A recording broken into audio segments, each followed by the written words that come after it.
I thought I would quickly go over an older kit with you so you can understand a little bit of my philosophy around reclaims and how I look at an entire kit very holistically. I don't get attached to the items whatsoever. I'm just looking at the numbers. This is a very average kit for me. There's nothing special about it. There is nothing outstanding in this one in particular. I still have areas of improvement. I am looking for higher payouts all the time. That's really what I'm aiming toward. With that, what I've worked up to over the last 16 months now is getting to a place where I'm willing to price aggressively and hold out.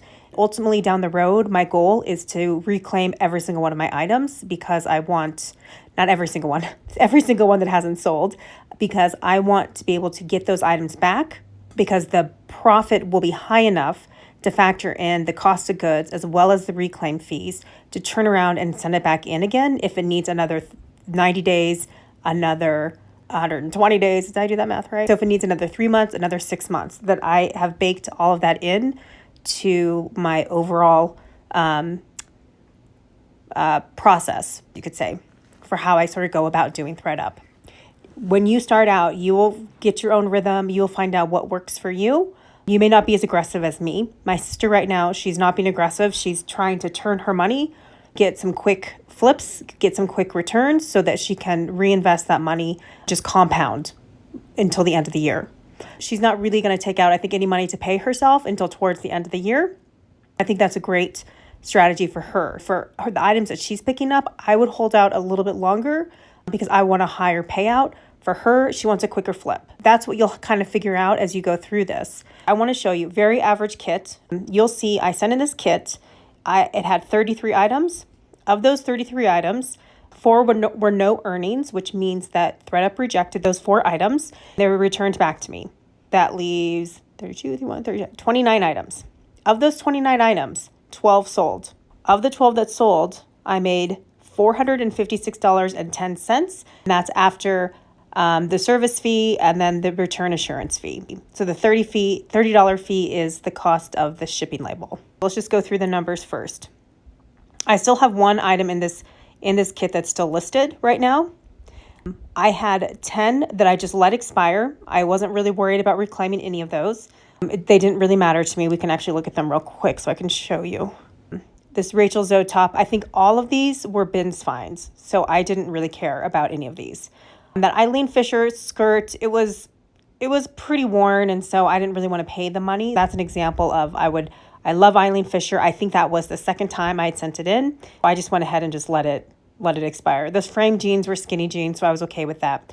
All of these were bins finds, so I didn't mind at all that these expired. However, these ones, I think I paid up for some of these. So I did spend, for me, I live in Colorado, there's like an extra fee or something.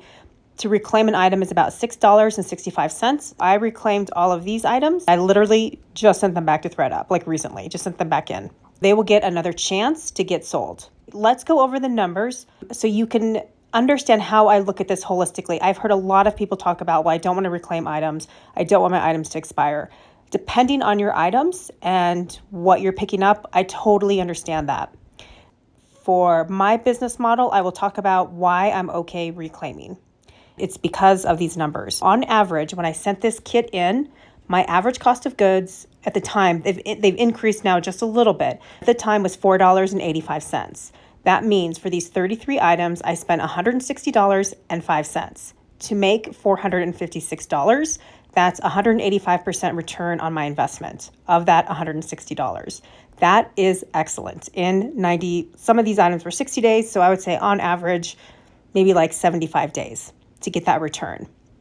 It's almost impossible to see that kind of a return in that short of time for doing minimal work. I didn't have to list, I didn't have to photograph, I didn't have to ship, I'd have to do any kind of customer service. ThredUp did all of it for me. Within that kit, 36% of my items sold in that kit. So that doesn't sound like a lot. When you look at the numbers, this is kind of where I am now, it makes sense to me. I reclaimed 18%, which means that 18% that I reclaimed, those 6, I almost look at that as purchasing inventory from myself to just turn around and resell. I pay, like I said, $6.65. So when I get those items back, the next kit that those items go into, the cost for that item will be $6.65. If that makes sense. I hope that makes sense to you.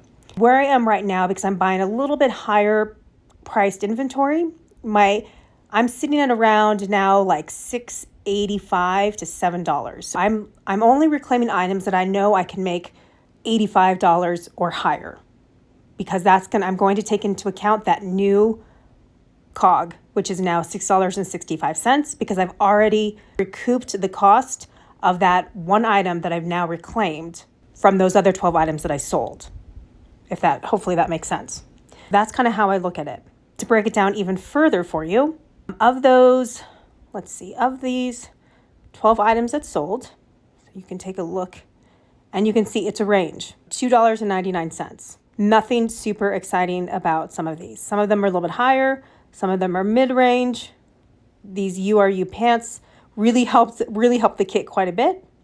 Overall, pretty standard basic items. On average, these 12 items, my average payout was $38. When I factor in $4.85, which is my average cost of goods, my average profit per item is $33.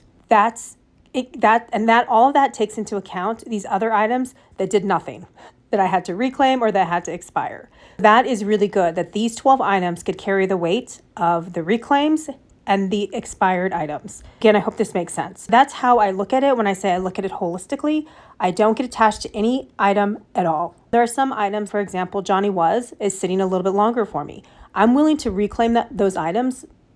I'm willing to spend $18 to $24, which would give them almost a year, 9 months to a year, if I know I can make $100 from that item, if I know my average cost of goods is around $6. I'm willing to pay $30 to have somebody else do all the work and reclaim it 3 times for it to sell for $100. Maybe I only make $65 to $70. And I'm only willing to do that because I don't really have to do any of the work. If I was the one having to rephotograph, relist, reship, all of that, I don't know if it would be worthwhile to me. That's what I mean when I look at things holistically. I'm just looking at the numbers. I'm just looking at the data. And I have zero attachment to any of these items. So anyways, I hope that helped, and I look forward to sharing more information with you and more deep dives into some of my older kits.